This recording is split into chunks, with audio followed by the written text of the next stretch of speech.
Putin है, उनका target है 1450 का। मार्केट इस बीच स्टेबल होने की कुछ कोशिश में, लेकिन अभी भी दबाव कायम है। और दबाव आज के दिन बैंकों के बाद जो सबसे ज्यादा दिखाई दिया है वो दिखा है टेक्नोलॉजी काउंटर्स में। निफ्टी आईटी आपकी स्क्रीन पर लेकर आएंगे, क्योंकि ये एक वीकर ग्राउंड पर आज दरअसल खड़ा है। 550 पॉइंट से ज्यादा का नुकसान। अगले हफ्ते से रिजल्ट सीजन किक ऑफ होगा।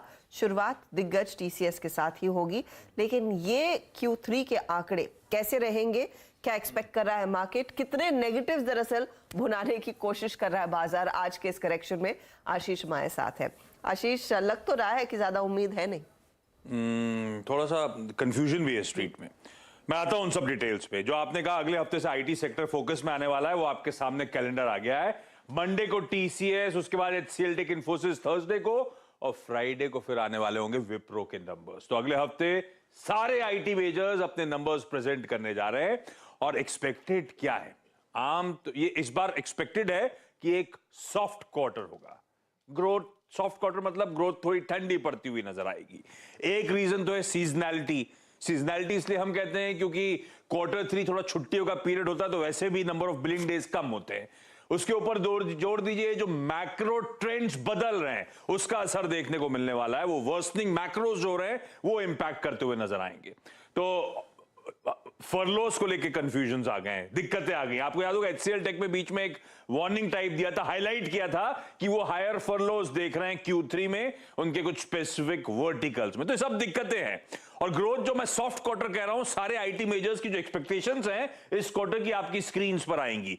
देखिए पिछले साल दिसंबर में परफॉर्मेंस और देखिए इस बार दिसंबर का परफॉर्मेंस क्या एक्सपेक्टेड है। ग्रोथ कैसी ठंडी पड़ेगी।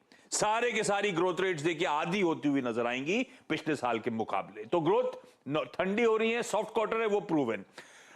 ध्यान रखिएगा, ये ग्रोथ धीरे धीरे प्री कोविड लेवल्स की तरफ बढ़ रही है। आपको याद होगा वो सत्य नदेला साहब का हम इंटरेक्शन भी दिखा रहे थे आप लोगों को, माइक्रोसॉफ्ट के सीईओ, उनका भी यही कहना था।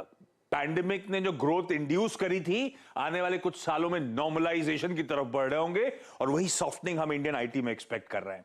दूसरी इंपॉर्टेंट बात मार्जिन्स को लेकर। मार्जिन्स एक्सपेक्टेड है कि एक्सपैंड करेंगे, इंप्रूव करेंगे। दो रीजन है उसके पीछे। एक, जो रुपए में कमजोरी, रुपए का डिप्रिसिएशन जो है वो मदद करता हुआ नजर आएगा, और दूसरी तरफ एट्रिशन काबू में आ रहा है, रिड्यूस हो रहा है, उसका फायदा मिलना है। तो आईटी कंपनीज के जो मार्जिन एक्सपेंशन है वो आपकी स्क्रीन पर आ जाएंगे। क्यू ऑन क्यू सारी आईटी कंपनीज विप्रो को छोड़ के एक्सपेक्टेड ये कि अपने मार्जिन एक्सपैंड करती हुई नजर आएंगी। हाँ, पोस्ट कोविड जो तगड़े मार्जिन दिखाए थे उससे तो अब अभी भी बहुत दूर है। टीसीएस 26% ज्यादा मार्जिन क्लॉक करता था, लेकिन इंप्रूवमेंट है। और ये इंप्रूवमेंट मैं जब टीसीएस स्पेसिफिक आऊंगा तो आपको समझाऊंगा भी डिटेल में। पर ध्यान रखिएगा, ये ग्रोथ सॉफ्टन हो रही है।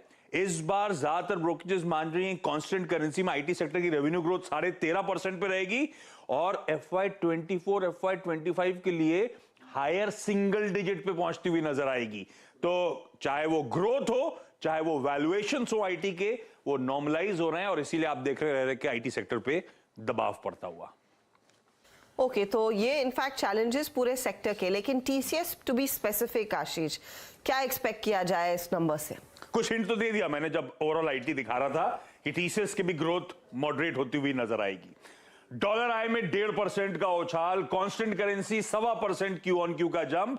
कांस्टेंट करेंसी 1.25% मैं कह रहा हूं, पिछले 8 क्वार्टर से औसतन कांस्टेंट करेंसी ग्रोथ टीसीएस की 3.5 से 4% रही है। 3.5 से 4% औसत, उसके सामने 1.25% की ग्रोथ। ये है सॉफ्ट क्वार्टर का इंपैक्ट, ये है नॉर्मलाइजेशन का इंपैक्ट जो आपको नजर आएगा। मार्जिन 70 बेसिस पॉइंट्स का इंप्रूवमेंट दिखाएंगे। ये सेकंड कॉन्सेक्यूटिव क्वार्टर होगा जब टीसीएस के मार्जिन एक्सपैंड कर रहे होंगे। 3% रुपए में डिप्रिसिएशन आया है इस क्वार्टर में। Supply side pressures ease off हो रहे हैं, जो मैंने एट्रिशन की बात छेड़ी थी। ऑपरेशनल एफिशिएंसीज कुछ किक इन होती हुई नजर आएंगी। तो ये मार्जिन 25% से घटे थे, 190 बेसिस पॉइंट्स उस Q1 में। उसके बाद से सेकंड क्वार्टर होगा जब मार्जिन एक्सपैंड होते हुए आपको नजर आएंगे। ये एक तस्वीर अच्छी, और इसके चलते मुनाफा 6.5% इस क्वार्टर बढ़ता हुआ नजर आएगा। पर नंबर्स अपनी जगह, टीसीएस पहला नंबर है, और उसके बाद ये हर्षदा का इंटरव्यू जो होने वाला है टीसीएस से, या फिर वो प्रेस कॉन्फ्रेंस में मैनेजमेंट की कमेंट्री सबसे इंपॉर्टेंट होने वाली है। स्ट्रीट पहले साइंस देखना चाहेगी। ये जो स्लो डाउन में दिखा रहा हूं सॉफ्ट क्वार्टर का, ये अब ईज ऑफ हो रहा है या और वर्सन होता हुआ नजर आ रहा है? दिक्कतें और बढ़ रही है। मैनेजमेंट क्या मानता है? क्या, और उसको देखने के अलग अलग तरीके होंगे क्योंकि टीसीएस गाइडेंस देता नहीं है। 7 से 9 बिलियन डॉलर्स के आसपास औसतन डील विंस होती थी हर क्वार्टर में। क्या वो जस की तस बनी हुई है? पहली चीज। फरलॉस को लेकर एचसीएल टेक ने जो दिक्कतें बात हाईलाइट करी थी, टीसीएस क्या उस बात को छेड़ता है या नहीं? टीसीएस के लिए एक और दिक्कत है, और वैसे पिक्चर भी इंपॉर्टेंट है, यूरोप यूके को लेकर कंसर्न्स बड़े हैं, रिसेशन में जा चुका है। टीसीएस दिग्गजों में सबसे ज्यादा एक्सपोजर रखता है, 30%। लास्ट क्वार्टर हर्षदा का इंटरव्यू सुना होगा आपने, टीसीएस का मैनेजमेंट यूरोप को लेकर कॉशियस था। तो इस बार स्थिति और कितनी डिटोरिएट हुई है, कितना और कॉशन दिखा रहे हैं, वो इंपॉर्टेंट। कैलेंडर ईयर ये शुरू हो रहा है, पहला नंबर आना है, तो 2023 के लिए बजट्स कैसे सेट हो रहे हैं, स्पेंडिंग को लेकर, प्रायोरिटीज को लेकर मैनेजमेंट, सीटीओस क्या मान रहे हैं, और सबसे आखिरी में वो जो मार्जिन गाइडेंस की बात करी थी, एग्जिट मार्जिन Q4 के माने थे 25% पे, अब हम इंप्रूव होके वहां पहुंच तो रहे, क्या मैनेजमेंट इंटैक्ट रख रहा है उन एग्जिट मार्जिन को या नहीं? ये सब बहुत इंपॉर्टेंट चीजें हैं जो टीसीएस और टीसीएस के थ्रू शायद हम लोग कोशिश कर रहे होंगे आईटी एज अ सेक्टर को पेंट करने के लिए। ये सब सुनना जरूरी होगा। वो तमाम चीज़ों पर से पर्दा उठेगा 9 तारीख शाम को 5:30 बजे के आसपास जब नंबर्स आ जाएंगे। शुक्रिया आशीष इस अपडेट के लिए। निफ्टी आईटी अभी भी लैंग्विश कर रहा है 2% नीचे। डायरेक्टर साहब कह रहे हैं फटाफट से लीजिए ब्रेक, ब्रेक के बाद फिर बाकी चर्चा आईटी की और मार्केट की बढ़ाएंगे। हमारे साथ एक और नया चेहरा जुड़ेगा। हम बात करने वाले हैं एक्सिस सिक्योरिटीज़ के चीफ इन्वेस्टमेंट ऑफिसर नवीन कुलकर्णी से। आगे